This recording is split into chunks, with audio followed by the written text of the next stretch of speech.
Sans triomphalisme, empreint de gravité, Louis Alliot sort de son bureau pour une première déclaration.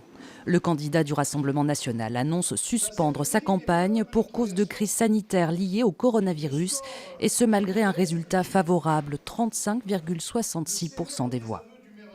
Évidemment, ils me satisfont, puisque je fais le double du maire sortant. Mais j'allais presque vous dire, cette satisfaction, elle est gommée immédiatement par la crainte et le sens de la responsabilité que les élus doivent avoir. Et de ce point de vue, je ne comprends même pas le maire qui ce soir commence à demander le soutien des socialistes et du reste, alors que peut-être ce second tour se tiendra dans 2, 3, 4 mois, je ne sais pas. Une réponse à la déclaration quelques minutes plus tôt du maire sortant. Jean-Marc Pujol arrive en deuxième position avec 18,44% des voix.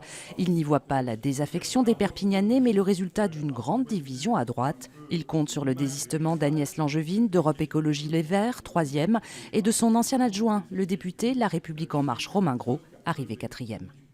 Le retrait républicain, ça veut dire que, puisqu'on nous parle sans arrêt qu'il faut faire en sorte d'avoir une responsabilité républicaine lorsqu'on est en face du Rassemblement national, bien j'invite les listes qui sont derrière moi de passer par une responsabilité républicaine.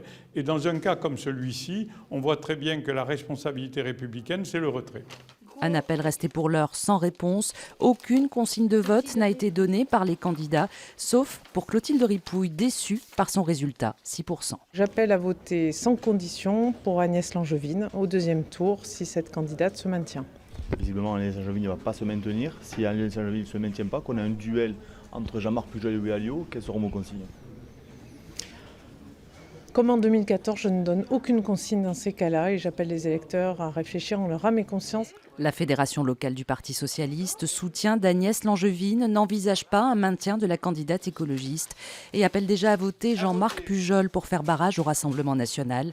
Un duel, scénario identique à celui de 2014, semble donc se profiler pour le second tour, s'il devait avoir lieu.